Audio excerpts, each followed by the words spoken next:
আসসালামু আলাইকুম। আমার বাচ্চা কেজিতে পড়ে, একটা ইংলিশ ভার্সন স্কুলের কেজিতে পড়ে। এ হচ্ছে আমার বাচ্চা, আপনাদের ভাইস্তা। তো ও সাধারণত স্কুলে যাওয়া আসা করে এবং এটা টেক কেয়ার করে ওর আম্মু। আমি অফিসের কাজে ব্যস্ত থাকি, এই জন্য প্রপারভাবে টেক কেয়ার করতে পারি না। ও ওকে একটা ভালো স্কুলে দেওয়ার রিজন হচ্ছে যাতে ও একটু ভালোভাবে শৈশবটা গড়ে উঠতে পারে। আর সেই ভালোভাবে কিভাবে গড়ে উঠতেছে সেটা একটু দেখাই। আমি আজকে আনফরচুনেটলি হচ্ছে ওর স্কুলে যাওয়ার টাইমে বাসায়। তো ওই স্কুলে যাওয়ার জন্য ও রেডি হয়েছে, তো ওর আম্মু আমাকে বলতেছে যে ওকে একটু স্কুলে দিয়ে আসতে। তো আমি নর্মালি বললাম যে আচ্ছা ঠিক আছে, আমিও হ্যাপি। তো জাস্ট ও রেডি হয়ে গেছে, দেখেন ও এখন রেডি। এবং ওর আইডি কার্ড, ওর হচ্ছে আজকে ফ্যান্সি ডে, মানে ওর ইচ্ছা মতো হচ্ছে ড্রেস পরে স্কুলে যেতে পারবে। তো ওর ইচ্ছা মতো চয়েস করে ও ড্রেস পরেছে, বাট আইডি কার্ড শো করা আছে। আর ব্যাগটা হচ্ছে আমাকে দিছে। যখন ব্যাগটা আমাকে দিছে, এটা হচ্ছে আসল পয়েন্ট। তখন আমি রীতিমতো অবাক হয়ে গেছি যে একটা কেজির বাচ্চার স্কুল ব্যাগ এটা।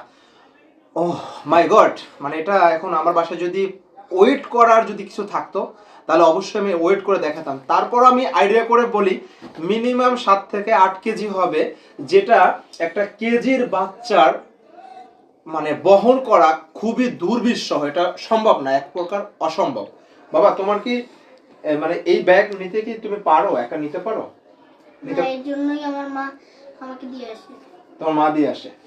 এক্স্যাক্টলি। ঢাকার শহরে প্রত্যেকটা বাচ্চাদের সাথে দেখবেন একজন করে গার্ডিয়ান থাকে, অথবা গার্ডিয়ান না থাকলেও ব্যাগ ক্যারি করার জন্য একজন হেল্পিং হ্যান্ড থাকে, এবং সে শুধুমাত্র এই ব্যাগটা ক্যারি করে। আমি জাস্ট একটু খুলে দেখাই আপনাদেরকে, একটু কাছে আসেন। আমি অবাক হয়ে গেছি যে কেজির বাচ্চা, ভাই আমরা তো পড়াশোনা করেছি, আমরা যখন পড়াশোনা করেছি তখন মাত্র 3টা বই নিয়ে হচ্ছে ক্লাস 5 পর্যন্ত হচ্ছে আমরা পড়াশোনা করেছি। না, 5-এ মনে হয় 5টা ছিল না, 6টা না। আচ্ছা, 3টা ছিল হচ্ছে 3 পর্যন্ত, না 2 পর্যন্ত। 2 পর্যন্ত 3টা বই পড়ছি আমরা, মাত্র 3টা। আর ওদের ক্লাস কেজিতে ডায়েরি মেনটেন করতে হয় 2টা। এই দেখেন, এই একটা, আমি আরো দেখাই, এখানে কিন্তু শেষ নাই, যে একটু কাছ থেকে দেখাও।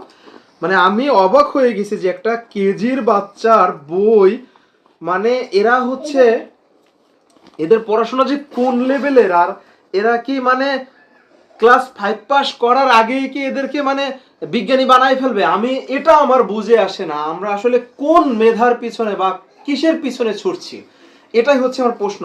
দেখেন, মানে ক্লাস কেজিতে পড়ে, তাইলে যারা 1 বা 2-তে পড়ে, ইন্টার মানে এই যে ইংলিশ ভার্সন অথবা ইংলিশ মিডিয়ামে, তাদের অবস্থাটা কি একবার চিন্তা করেন। এই দেখেন, এই আরেকটা ডায়েরি।